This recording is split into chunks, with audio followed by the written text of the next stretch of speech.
Se acercaban a Jesús todos los publicanos y pecadores para oírle. Y los fariseos y los escribas murmuraban diciendo: Este a los pecadores recibe y con ellos come. Entonces él le refirió esta parábola diciendo: ¿Qué hombre de vosotros, teniendo 100 ovejas, si pierde una de ellas, no deja las 99 en el desierto y va tras la que se perdió hasta encontrarla? Y cuando la encuentra, la pone sobre sus hombros gozoso. Y al llegar a casa reúne a sus amigos y vecinos diciéndoles: Gozaos conmigo porque he encontrado mi oveja que se había perdido.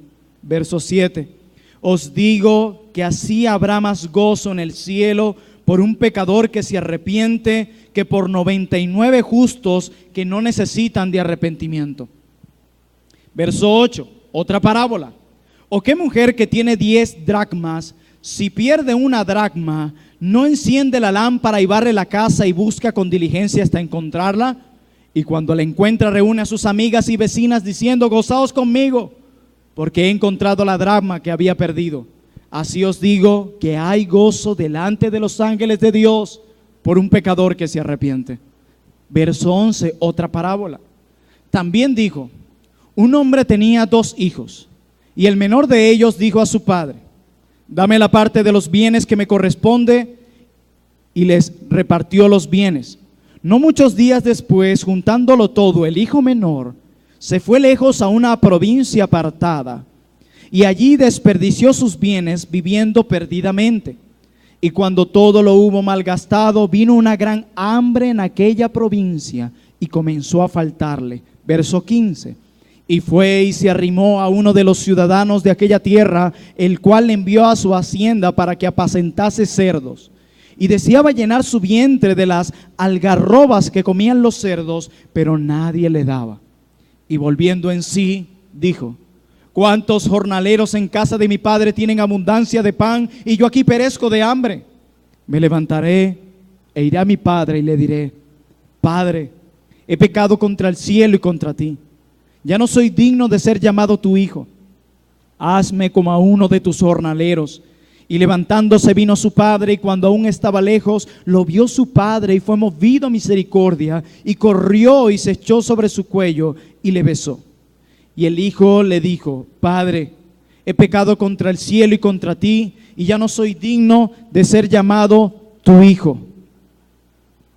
Pero el padre dijo a sus siervos: Sacad el mejor vestido y vestirle, y poner un anillo en su mano y calzado en sus pies, y traed el becerro gordo y matadlo, y comamos y hagamos fiesta. Sigue diciendo la escritura en el verso 24: Porque mi hijo muerto era ya revivido, se había perdido y es hallado, y comenzaron a regocijarse. Y su hijo mayor estaba en el campo, y cuando vino y llegó cerca de la casa, oyó la música y las danzas. Y llamando a uno de los criados le preguntó qué era aquello. Él le dijo: Tu hermano ha venido, y tu padre ha hecho matar el becerro gordo por haberle recibido bueno y sano. Entonces se enojó y no quiso entrar. Salió por tanto su padre y le rogaba que entrase. Mas él respondiendo dijo al padre: He aquí tantos años te sirvo, no habiéndote desobedecido jamás, y nunca me has dado ni un cabrito para gozarme con mis amigos. Pero cuando vino tu hijo, que ha consumido tus bienes con rameras, ¿has hecho matar para él becerro gordo? Él entonces le dijo: Hijo, tú siempre estás conmigo, y todas mis cosas son tuyas. Mas era necesario hacer fiesta y regocijarnos, porque tu hermano era muerto y ha revivido, se había perdido y es hallado. Amén. Si mis hermanos de protocolo apagan este ventilador, como no tengo mi mano libre, van a salir volando las hojas y no las tengo enumeradas. Maravillosa parábola, ¿verdad? Hermosa. Muchas verdades encierran este capítulo. Entre las más o menos 27 parábolas de Jesús registradas en los evangelios, hay varias que son particularmente conocidas porque tratan acerca de la salvación. Entre ellas son las 3 que se encuentran en Lucas 15. La parábola de la oveja perdida, la parábola de la moneda perdida y la parábola del hijo perdido.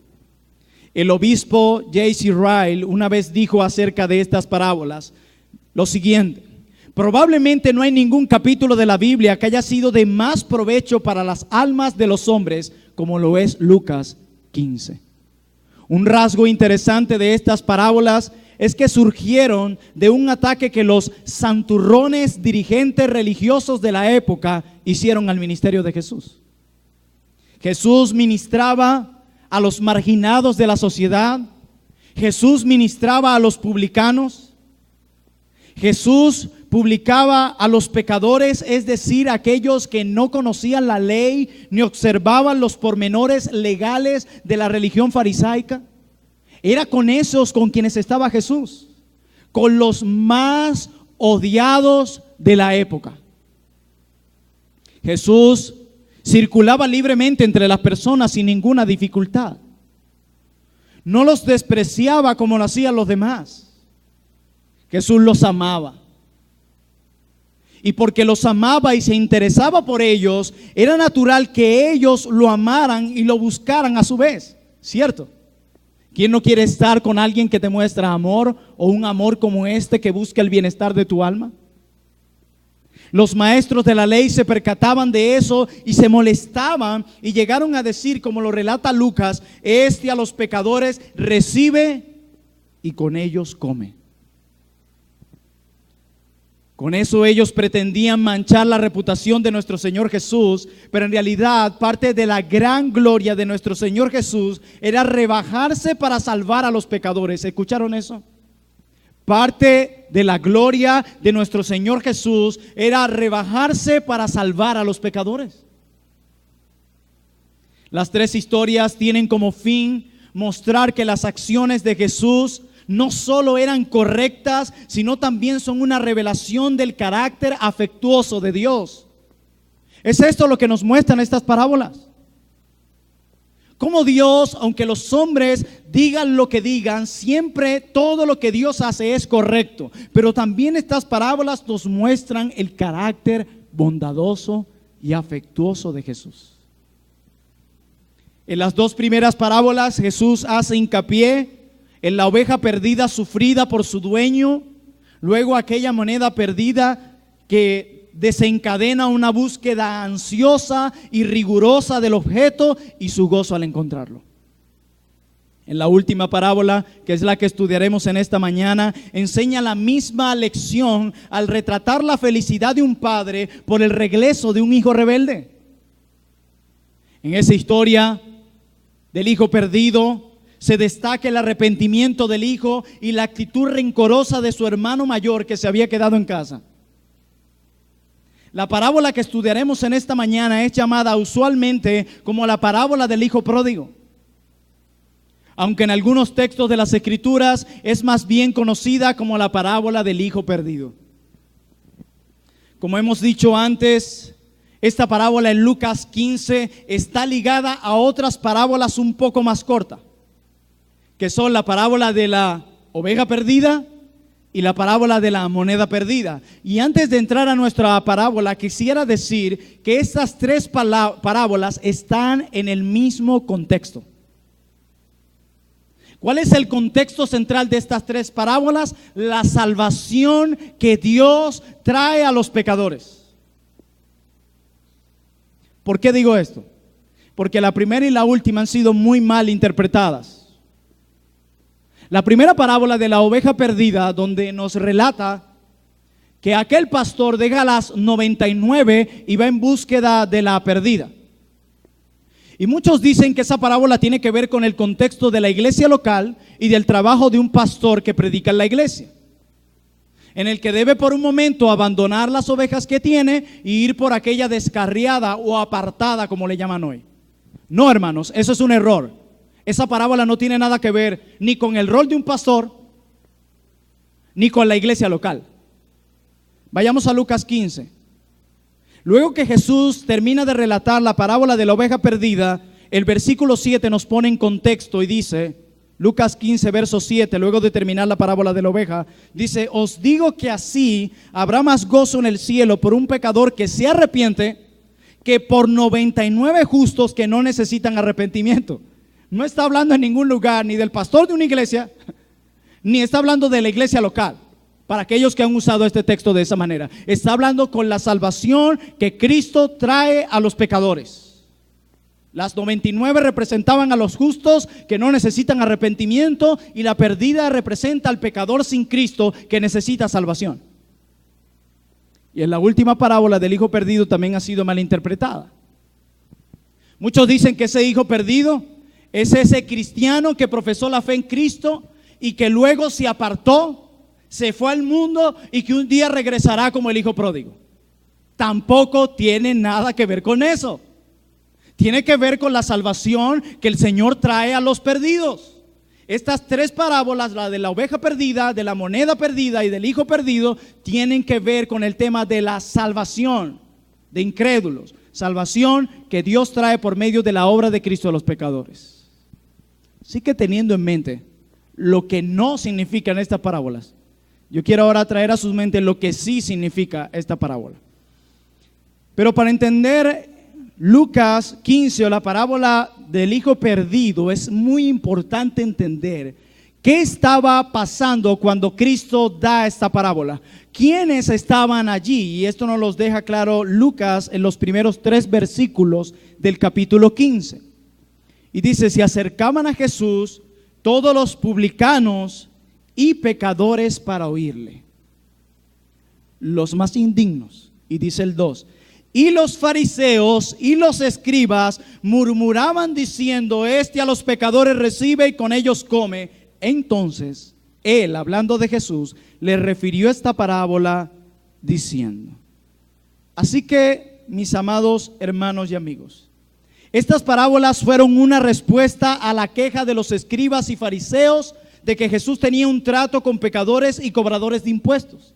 Así que, teniendo en mente esta verdad, empecemos a ver un poco más a detalle esta preciosa parábola. Esta parábola, sin duda alguna, es una historia muy pequeña, pero es una historia muy hermosa. En esta historia vemos una parábola del Evangelio de Cristo en su magnificencia. Eso es lo que es esta parábola. Y la historia de esta parábola comienza con uno de 2 hijos que quiere tener una herencia ahora mismo. Aquel hijo que le dice al padre: yo quiero que me des mis bienes, yo quiero que me des la herencia que me pertenece. Este muchacho quiere tener en sus manos todo el dinero en cuanto sea posible, lo más pronto posible. Y así él le suplicó a su padre esa generosidad y su padre le permitió tenerla. Lucas 15, leamos los versículos 12. Y el menor de ellos dijo a su padre: dame la parte de los bienes que me corresponde. Y les repartió los bienes. No muchos días después, juntándolo todo, el hijo menor se fue lejos a una provincia apartada y allí desperdició sus bienes viviendo perdidamente. Nos dice la parábola que sin esperar mucho tiempo, este joven tomó todas las cosas que el padre le dio y se fue a un país lejano. Y una pregunta surge al leer esta pequeña porción de la parábola: ¿por qué este muchacho no se quedó donde estaba? ¿Por qué este muchacho no se gastó el dinero saliendo todas las noches y regresando luego a la casa de su padre? ¿Por qué no hacerlo de esa manera? Bueno, la respuesta es un poco obvia, porque esa no es realmente la forma como el pecador actúa. A los hijos de las tinieblas no les gusta estar en luz. Y todo esto porque nuestras obras son malas. Y la Biblia dice que el hombre en tinieblas no se acerca a la luz para que sus obras no sean reprendidas.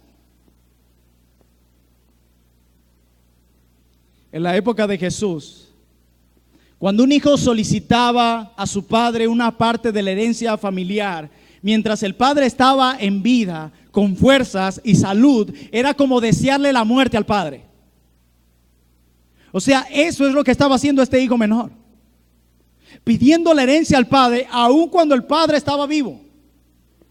Es esto lo que estaba haciendo. Y este hijo quería irse lejos donde los hermanos no lo veían, quería irse lejos donde los sirvientes no lo veían, quería irse lejos donde su padre no lo veía y de esta manera actuar como se le diera la gana. De modo que nadie fuese obstáculo para que él pudiera satisfacer sus deseos pecaminosos.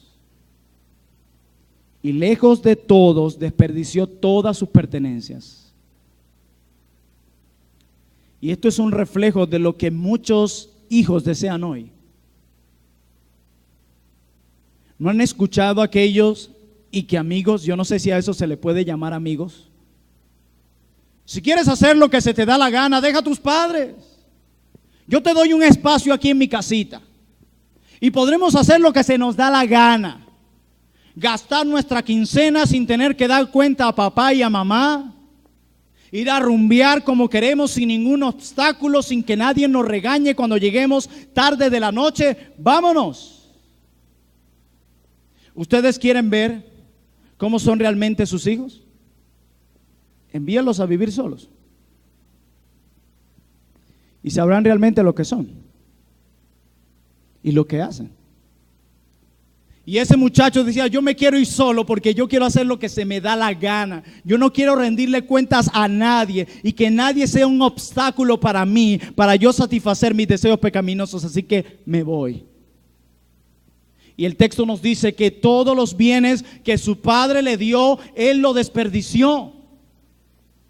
Todo aquello que a su padre le costó trabajo, este joven lo toma un día y lo desperdicia por completo. Y aquí quiero dejar otra reflexión en sus mentes. Hermanos míos, piensen en la manera de cómo hemos desperdiciado los regalos que Dios nos ha dado. Empezando con la vida, empezando con los recursos materiales, empezando con las relaciones que Dios nos ha dado con nuestro esposo, esposa, familiares, hijos. ¿Qué estamos haciendo con aquello que Dios nos ha dado y por lo cual un día, no olvides esto, un día vas a dar cuenta por todo lo que Dios te dio, incluyendo tu papá y tu mamá? Muchas veces somos el reflejo de este hijo, quien toma todo lo que Dios nos da y lo desperdiciamos, olvidando que habrá un día en el que habremos de dar cuenta, mis hermanos. Este joven lo desperdició todo, lo botó todo. Y mire lo que dice el versículo 14 de Lucas 15. Y cuando ya lo había gastado todo, todas las riquezas y la herencia que le dio el padre, la despilfarró por completo. Y dice Lucas: cuando ya lo había gastado todo, sobrevino una gran escasez en la región y él comenzó a pasar necesidad. Yo no sé si el país a donde él se fue era Venezuela. Punto que se fue a otro país y vino una gran calamidad y ya no tenía recursos económicos de ningún tipo. Vino una sembrera hambruna, mis amados hermanos, no tenía nada que comer y este hijo menor comenzó a pasar gran necesidad. Mire lo que dice el verso 15 de Lucas 15. Y fue y se arrimó a uno de los ciudadanos de aquella tierra, el cual le envió a su hacienda para que apacentase cerdos. No pierdan de vista que el joven que es enviado a apacentar cerdos era un joven judío. No lo olviden. Ese joven tiene que ser ahora alimentados de cerdos, uno de los animales más detestables por los judíos.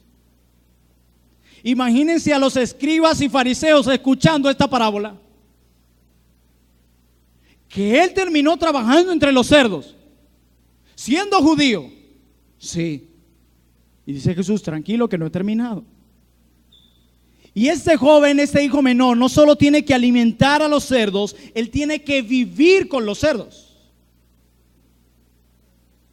Y debo decirles que este trabajo era considerado en la época como el trabajo más sucio, más impuro y más degradante de todos los tiempos.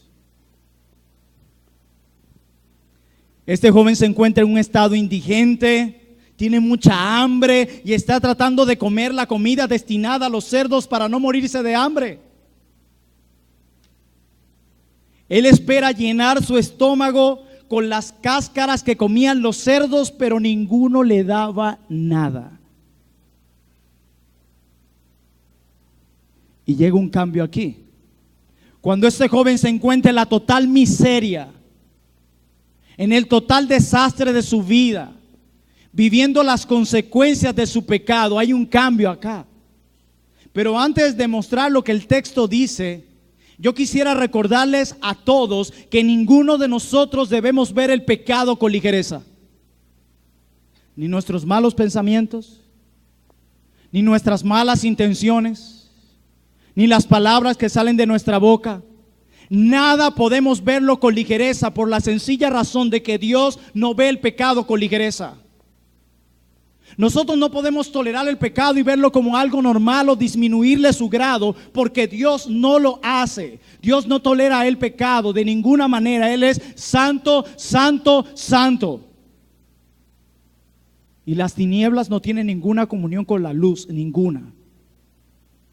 Y yo quiero que ustedes sepan que cada pecado que cometemos, cualquiera que sea, ponle el nombre que tú quieras, todos traerán consecuencias a nuestra vida, tarde o temprano.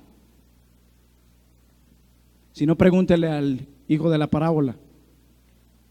Verso 17, miren el cambio abrupto que pasa aquí. Y volviendo en sí, dijo. ¿Vieron esa palabra que Lucas quiere dejar allí? Volviendo en sí. El pecado lo había cegado. Y es esto lo que hace el pecado en la mente de los hombres. El pecado embrutece. El pecado nos ciega. El pecado endurece el corazón, le quita toda sensibilidad. Estamos ciegos. Dice Pablo escribiendo a los Efesios, hablando de los hombres sin Cristo, que tienen la mente entenebrecida. Y Pablo luego dice a los romanos, dice, no hay quien entienda. El pecado afecta todas nuestras facultades, incluyendo nuestra mente. Y no hay nada más peligroso que un corazón endurecido. No hay nada más peligroso que un corazón que pierde toda sensibilidad hacia el pecado. Y Dios nos ha dado la predicación de su palabra para hacernos volver en sí. ¿No les ha pasado que de pronto en la semana, en una profunda apatía, sumergido en el pecado, y llega el domingo y el Señor nos estremece por medio de su palabra y nos hace volver en sí? O a veces el Señor usa a uno de nuestros hermanos para hacernos volver en sí. Acompáñenme a la carta a los Hebreos.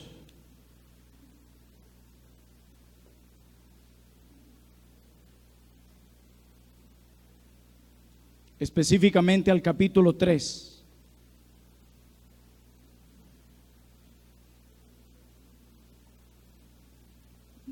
Hebreos 3, versículo 12. Hebreos capítulo 3, versículo 12. Dice la palabra de Dios: mirad, hermanos, que no haya en ninguno de vosotros corazón malo de incredulidad para apartarse del Dios vivo. Antes, exhortaos los unos a los otros cada día, en tanto que se dice hoy, para que ninguno de vosotros se endurezca por el engaño del pecado. ¿Se dan cuenta cómo el Señor nos da una amonestación entre los unos y los otros para que no se endurezca nuestro corazón? ¿Se dan cuenta de eso? Por eso en la iglesia de Cristo no debemos dar lugar al chisme y la murmuración. No solo porque son un pecado terrible para el Señor, sino porque dejan al hermano en el vacío y lo empujan a un despeñadero. El chisme y la murmuración, ¿saben qué ha contribuido a lo largo de todos estos siglos? En nada, en nada. Y no olviden que aún por el uso de sus lenguas darán cuentas a Dios. No estamos llamados a hablar de las personas, estamos llamados a hablar con las personas. No estamos llamados a hablar del hermano, estamos llamados a hablar con el hermano. Y algunos dicen, no es que es chisme, es la verdad. No me interesa, esa verdad no soy yo quien tiene que escucharla, es tu hermano. Alguien decía que el que chismea lleva al diablo en su lengua, pero el que escucha el chisme lleva al diablo en sus oídos. Así que el mejor antídoto, dice Cristo, es la exhortación unos a otros, para que no se endurezca el corazón. Maravilloso, Señor. Regresemos a Lucas 15, verso 17. Y dice, y volviendo en sí, él entra en razón, ya que su pecado lo había cegado. Y dijo, ¿cuántos jornaleros en casa de mi padre tienen abundancia de pan y yo aquí perezco de hambre? Este no se había acordado antes de su padre. Él se había olvidado que tenía papá. Y es cuando vuelve en sí que recuerda, hey, ¿cuántos jornaleros en la casa de mi padre tienen abundancia de pan y yo aquí perezco de hambre? Y es eso, entre los pecados que habían arropado el corazón del hijo perdido, estaba el egoísmo, uno de los pecados más detestables por Dios.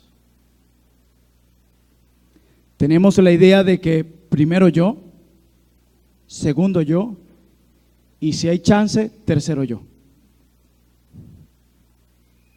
No sabemos lo horrendo que eso es.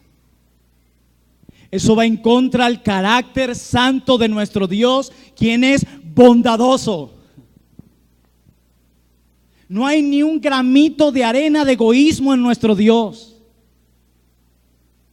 Por eso quien actúa con egoísmo actúa contrario al carácter de Cristo.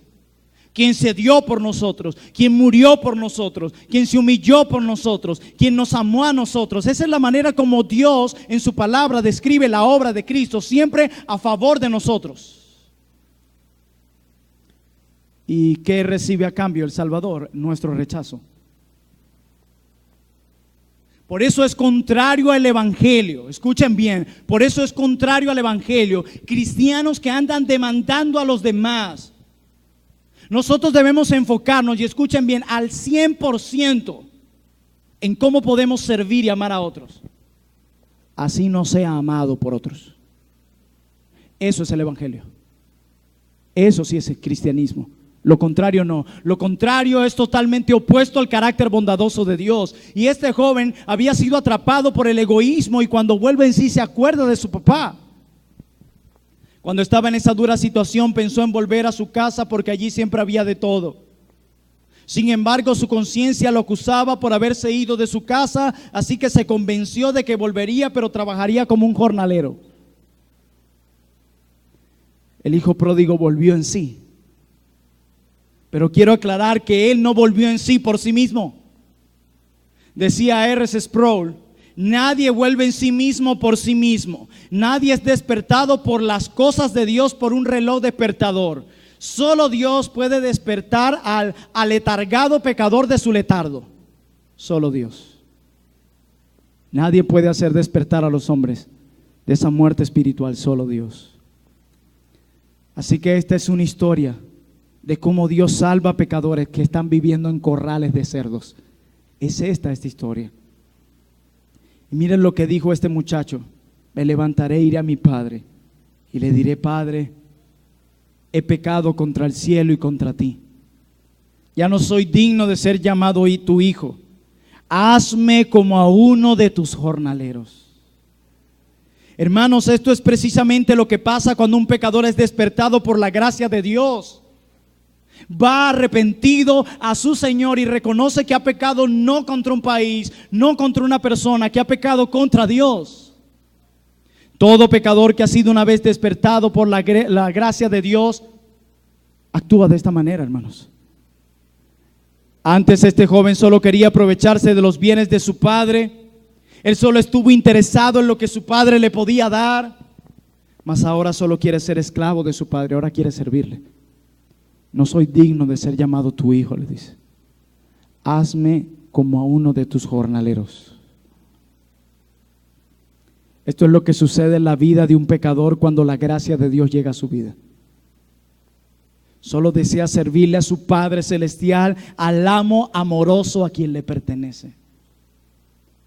Muchos andan en busca de Dios por lo que Dios les puede dar, no por lo que Dios es. Y Dios es digno de ser adorado, así Él no nos quiera dar nada.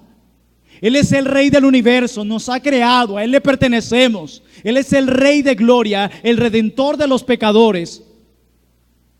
Así que debemos buscar a Dios no por lo que Él nos vaya a dar, sino por lo que Él es. Y Él dice: ya no soy digno de ser llamado tu hijo.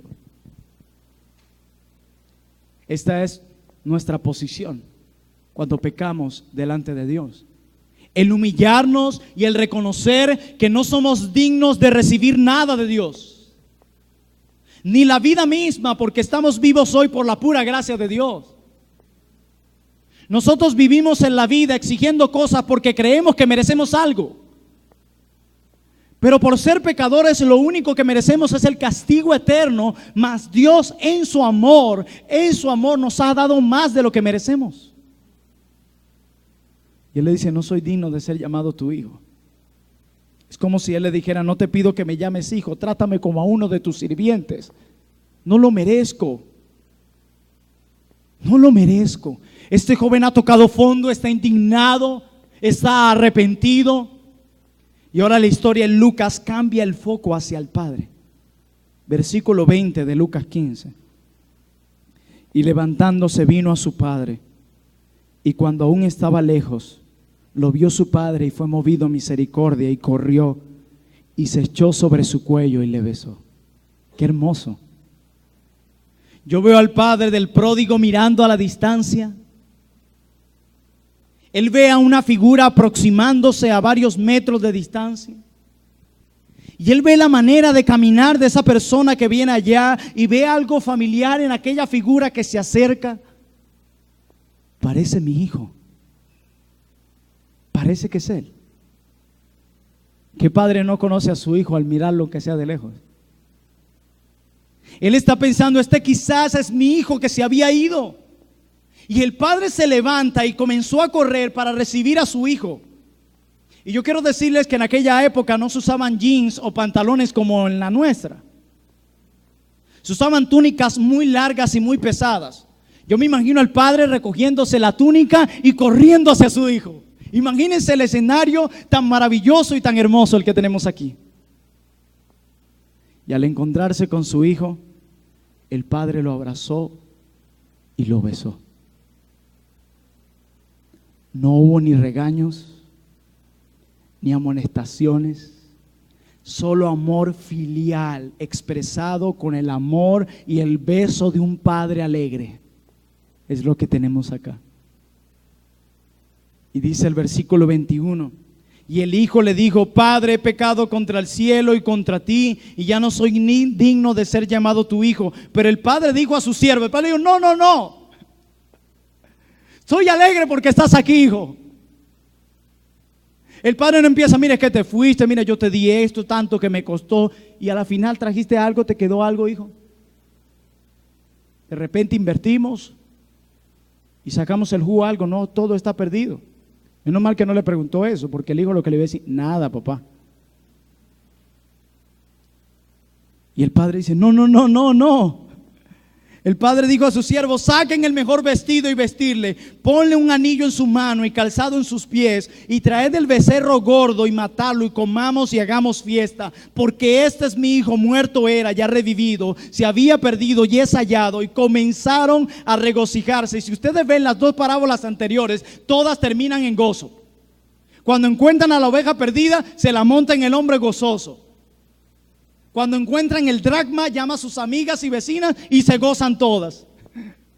Y cuando aparece el hijo, comenzaron a regocijarse. Había fiesta en la casa.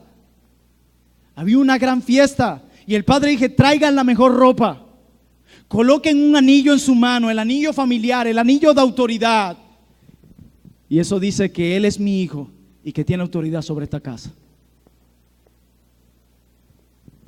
Dice: porque mi hijo muerto era, ya revivido, se había perdido y es hallado, y comenzaron a regocijarse. Hermanos, su padre ordenó que lo vistieran con las mejores ropas. Generalmente estas ropas correspondían al jefe de la familia y era el hijo menor. Puso un anillo en su dedo simbolizando su poder sobre los sirvientes. Y le dio unas sandalias que representaban la libertad, porque en general, mis hermanos, las sandalias eran usados por la familia de la casa, pero no por los sirvientes. Le dice: yo quiero ser tu sirviente, no, pónganle las sandalias. Este es mi hijo. Maravilloso el amor de este padre. Cuando muchos de nosotros llegamos al Señor por medio de su obra y estábamos aquel día de rodillas rogando perdón por nuestros pecados, nos imaginábamos de repente a ese Dios, a ese juez molesto. Bueno, ¿qué más tienes que decir? ¿Hay algo que se te haya olvidado? No. Un abrazo y un beso. Pero ahora el foco cambia al hermano mayor. Y este hermano mayor representa claramente a los fariseos de esta época. Este hermano mayor representa ese espíritu farisaico que debemos desarraigar de nuestros corazones. Dice el verso 25: y su hijo mayor estaba en el campo, y cuando vino y llegó cerca de la casa, cerca, todavía no había entrado, oyó la música y las danzas. Había un festín en esa casa. Dice el 26: y llamando a uno de los criados, le preguntó qué era aquello. Y el criado le dijo: tu hermano ha venido, y tu padre ha hecho matar el becerro gordo por haberle recibido bueno y sano. Entonces se enojó. El único enojado era él. Y así los fariseos cuando veían a Jesús con los pecadores. El 28: entonces se enojó y no quería entrar. Salió por tanto su padre, le rogaba que entrase, mas él respondiendo dijo al padre: he aquí tantos años te sirvo. Empieza a apelar a sus obras. Tantos años te sirvo, no habiéndote desobedecido jamás, y nunca me has dado ni un cabrito para gozarme con mis amigos. Pero cuando vino este tu hijo, fíjense que no lo llama mi hermano, tu hijo, que ha consumido tus bienes con rameras, has hecho matar para él el becerro gordo. Y dice el 31: él entonces, hablando el padre, le dijo: hijo, tú siempre estás conmigo y todas mis cosas son tuyas, mas era necesario hacer fiesta y regocijarnos, porque tu hermano, aunque no te guste, es tu hermano, y tu hermano era muerto y ha revivido, se había perdido y es hallado. La Escritura nos enseña que hay fiesta en los cielos cada vez que un pecador se arrepiente. Y una fiesta en honor al Salvador, decía alguien. Los ángeles se regocijan cuando un pecador se arrepiente. Pero ¿saben qué hacen los fariseos? Se disgustan. Los fariseos odiaban a los pecadores. Así que ellos no podían soportar ver a un pecador recibir las bendiciones del Altísimo Dios. Si ese es el corazón de un fariseo, ese es el corazón de una persona inconversa, una persona que no conoce a Dios, ese es el corazón de una persona que no entiende la generosidad de la gracia. Esa persona no entiende la gracia de Dios. Yo me imagino a los fariseos en aquel momento, en Hechos 2, viendo que los que creían en Cristo eran salvos, y esos que habían creído eran bautizados, y esos que habían creído y eran bautizados tomaban la cena del Señor, y esos que habían creído y eran bautizados y tomaban la cena del Señor se añadían a la iglesia. ¿No los fariseos? ¿Y las reglas? ¿Y las normas? ¿Y los requisitos? El único requisito es que haya creído. Y no hay más requisito. Si encuentras otro, ya sería por obras. Pero es que si todavía hay pecado en él y en ti, también, fuera también de la membresía. Todos somos pecadores. solo que a uno sus pecados le han sido perdonados por la gracia de Dios. Es la única diferencia. Todos. Nos encantan las reglas, las normas. Y no estoy aquí promoviendo el antinomianismo, un cristianismo antiley, para nada. Hay una ley que estamos llamados a obedecer, pero no para salvación ni para ser llamados cristianos. Esa persona de la parábola había estado perdida, como una oveja perdida, como una moneda perdida, y fue hallada. Hermanos míos, este es el evangelio resumido. Este es el evangelio resumido. En su libro acerca de las parábolas de Jesús, el escritor James Montgomery Boyce dice lo siguiente: cada cristiano ha sido buscado y encontrado por Dios, quien siempre encuentra lo que busca. Así que nadie debe perder sus esperanzas. Por muy grande que sean sus pecados, este es el día de gracia. La Biblia dice: deje el impío su camino y el hombre inicuo sus pensamientos, y vuélvase a Jehová, el cual tendrá de él misericordia, y al Dios nuestro, el cual será amplio en perdonar. Yo quiero que sepan que nuestro Dios se place en perdonar. El arrepentimiento de un hijo de Dios no es una derrota, es una victoria. Entiéndanlo. Cada vez que confesamos nuestros pecados a Dios y nos apartamos de Él, es una victoria. ¿Saben por qué? Porque Satanás quiere que encubramos nuestros pecados, y el que encubre su pecado no prosperará. Y aunque es Dios el que busca y encuentra, eso nunca sucede sin el arrepentimiento y la conversión del pródigo rebelde. Creo que principalmente Jesús contó la parábola del hijo perdido para señalar ese hecho. Hecho que no se señala en la parábola de la oveja perdida ni de la moneda perdida. Y nos deja este ejemplo para mostrarnos que solamente hay salvación por medio del arrepentimiento de pecados y la fe en la obra de Cristo. De lo contrario, estás perdido, perdida, mi amigo. Sepas lo que sepas, tengas lo que tengas, hagas lo que hagas. Así de sencillo. Y la parábola culmina diciendo: mas era necesario hacer fiesta y regocijarnos, porque tu hermano era muerto y ha revivido, se había perdido y es hallado. Lo llama muerto. ¿Cómo define la Biblia a aquellos que están sin Cristo? Muertos espiritualmente, aunque parezca que vivan. Dice: estaba muerto y ha revivido. Aunque esta parábola resalta la cara humana de la salvación, muestra claramente que no es posible la salvación del alma sin la intervención milagrosa en la búsqueda de Dios. Al ver esta parábola, no podemos obviar lo que enseña el resto de las escrituras en cuanto a la salvación. Toda la Biblia nos declara una verdad, y es que solo Dios puede producir tal resurrección en un muerto espiritual.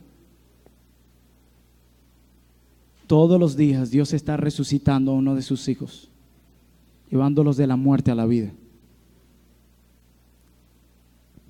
El hermano mayor se molesta, se indigna. Nunca nos asemejamos tanto a Dios como cuando nos regocijamos por la salvación de los pecadores.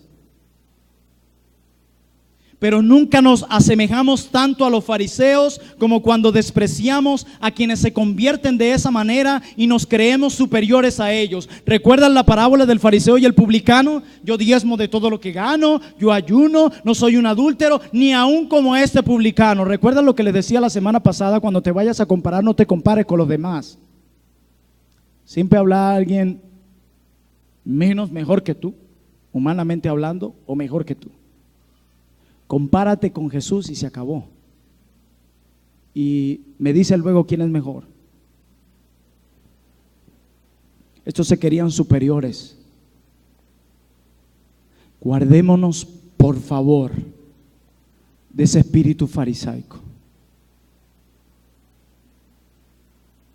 Debemos regocijarnos cuando un hombre y una mujer alcanza el perdón de sus pecados. Ese es el requisito que Dios pide para hacerlo parte de su iglesia y para que goce de los medios de gracia. Cuando ustedes quieren gozar de los medios de gracia haciendo obras, eso no tiene sentido. Son medios de gracia. Hemos olvidado el evangelio de la gracia de Dios. Nos hemos olvidado de ello. Alguien decía que hay 3 cosas por las que un cristiano todos los días le da gracias a Dios. Una es la gracia que ha recibido, ese regalo inmerecido que es la salvación. 2, la misericordia que Dios tiene para con nosotros todos los días. Y 3, su amor incondicional. Todos los días en los cultos de oración escuchamos: Señor, estamos agradecidos por derramar tu gracia sobre nosotros. Señor, estamos agradecidos por ser tan misericordiosos con nuestra iglesia. Señor, estamos muy agradecidos por el amor incondicional que has mostrado para con nosotros sin nosotros merecerlo y a pesar de nuestros pecados. Esas son las 3 cosas por las que más le damos gracias a Dios, ¿cierto? Pero son las que menos manifestamos para con otros. Nos cuesta mostrar gracia a los demás, misericordia a los demás y amor incondicional a los demás. Y son las cosas que más hemos recibido de Dios y por las que más damos gracias. Qué extraños somos o qué rebeldes somos.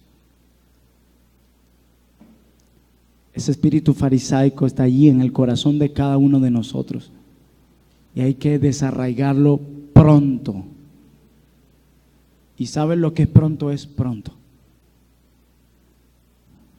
Porque es un cáncer en la iglesia local. No podemos olvidarnos del evangelio de la gracia de Dios. Todos nosotros nos descarriamos como ovejas. Cada cual se apartó por su camino. Mas Jehová cargó en Cristo el pecado de todos nosotros, dice el profeta Isaías. Isaías procede a mostrar que Dios nos ha buscado aún en nuestra condición de pecadores. Jesús se volvió como nosotros, una oveja muda delante de sus trasquiladores, o un cordero llevado al matadero, a fin de hallarnos y restaurarnos con Dios. Nuestro principal problema no es económico. Nuestro principal problema es del corazón, y solamente el evangelio puede tratar con ese problema. Cada vez que olvidamos que nuestra mayor necesidad el evangelio es cuando empezamos a correr tras los afanes y por las cosas materiales de este mundo. Reaccionen de una vez por todas y entiendan que su mayor necesidad es espiritual. Entiéndase, por favor. No podemos repetir las mismas cosas como si la palabra fuera en tu corazón como una pelota de goma o una pared que golpea, rebota y no penetra. La palabra de Dios necesita penetrar en tu corazón y hacer tuyas cada una de estas verdades. Hermanos, la cruz de Cristo es reconciliadora. La Biblia dice que aquellos hombres que están sin Cristo son enemigos de Dios. Tus pecados no perdonados siempre serán una muralla que se opone entre tú y Dios. Siempre. Siempre. Solo por medio del arrepentimiento y la fe en el Hijo de Dios podemos alcanzar reconciliación con Dios. Fuera de Cristo no hay salvación. Fuera de Cristo estás perdido, perdida. Hagas lo que hagas, necesitas a Jesús en tu vida. Esta parábola demuestra que así como el padre de esta hermosa historia da la bienvenida a su hijo pródigo, Dios da una fantástica bienvenida y abre las puertas del cielo a quien se arrepiente de sus pecados. Parece que eso no trajo mucho gozo a algunos. Si el perdón de los pecados no trae gozo a tu vida, nada lo hará. Nada. Ni las mayores riquezas de este mundo. Nada lo hará. Tu vida seguirá siendo la misma desdichada, porque nada tiene el poder de satisfacernos plenamente sino Dios únicamente. Ustedes han visto cuando compran un producto y viene con un manual y dice: esto funciona solo para eso. Tú no vas a agarrar el control remoto para planchar la ropa, ¿verdad que no? Una tontería. O de esponja. O el televisor de espejo. Están hechos para algo, ¿verdad? Y por más que los uses para otra cosa, no van a funcionar. Nosotros estamos hechos para estar satisfechos únicamente en Dios. Y por más que intentes saciar esa satisfacción con miles de cosas, el vacío volverá, volverá y volverá. Recuerden a la samaritana, 5 maridos has tenido y el que tienes no es tu marido. Con el mismo vacío de antes estás. Y esa es una realidad que no puedes olvidar. Es maravilloso que cuando el Padre recibe al Hijo, le coloca nuevas vestiduras. Cuando Cristo nos redime y perdona nuestros pecados, nos despoja del viejo hombre y nos da nuevas vestiduras. Y esas vestiduras necesitan ser limpiadas cada día, porque Él al que redime santifica. Él nos salvó para hacernos santos, para conformarnos a su imagen. Y no va a desestimar ningún recurso que sea necesario para lograr eso. Y te tiro un dato. El cincel que usa Dios para conformarte a su imagen son las pruebas y las dificultades. Y eso duele. Pero la obra final es hermosa. El Dios que nos salvó no tiene el propósito de dejarnos como nos encontró. Tiene el propósito de vestirnos y de amarnos hasta el final. Es eso lo que hizo este Padre con su Hijo. Y es eso lo que Dios hace con nosotros. Solo que nuestro pecado es como una venda en los ojos que no nos permite ver el amor tan grande que Dios tiene por nosotros. Termino con esta frase de John Newton, quien Dios salvó grandemente, traficante de esclavos, y él dijo lo siguiente: no soy lo que debo ser, no soy lo que deseo ser, ni siquiera lo que espero ser, pero por la cruz de Cristo no soy lo que una vez fui. Y quiero repetirlo: no soy lo que debo ser, no soy lo que deseo ser, no soy ni siquiera lo que espero ser, pero por la cruz de Cristo no soy lo que una vez fui. Yo tampoco soy lo que quisiera ser. No soy muchas veces lo que debo ser. Debo ser honesto. No soy ni siquiera lo que espero ser. Lo que sí yo estoy consciente, y sé que muchos de ustedes, si son hijos de Dios, de que por la cruz de Cristo no son lo que un día fueron. Y eso por pura gracia. No olvidemos el evangelio de la gracia de Dios. No olvidemos al Cristo que perdona. No olvidemos al Dios que redime. No olvidemos al Dios que cargó con todas nuestras culpas. Y que cada vez que nos recibe, cuando llegamos como este hijo pródigo, luego de tocar el fango de los cerdos, nos abraza y nos besa y nos da de nuevo su perdón, y de nuevo su perdón, y de nuevo su perdón, y de nuevo su perdón. Ese es mi buen Padre. Cuánto amor. Esto es una historia de amor y de perdón. Guardémonos de no ser como los fariseos, por favor. Guardémonos. El requisito para ser parte de la iglesia de Cristo es arrepentimiento y fe. Reposemos en Él. Y si estamos agradecidos por la gracia, la misericordia y el amor incondicional que hemos recibido de Él, mostrémoslo a los otros. Aunque nuestra carne no le guste. Y pídale al Señor, porque Él los dará. Si necesitamos fuerza para seguir caminando este camino estrecho, pídalas al Señor y Él las dará. Si necesitamos fuerza para levantarnos ante la culpa que nos asedia, ruéguele al Señor y Él responderá. Nuestro Dios responde a sus hijos, los perdona y los recibe con gozo y con un beso de amor. Oremos, mis hermanos.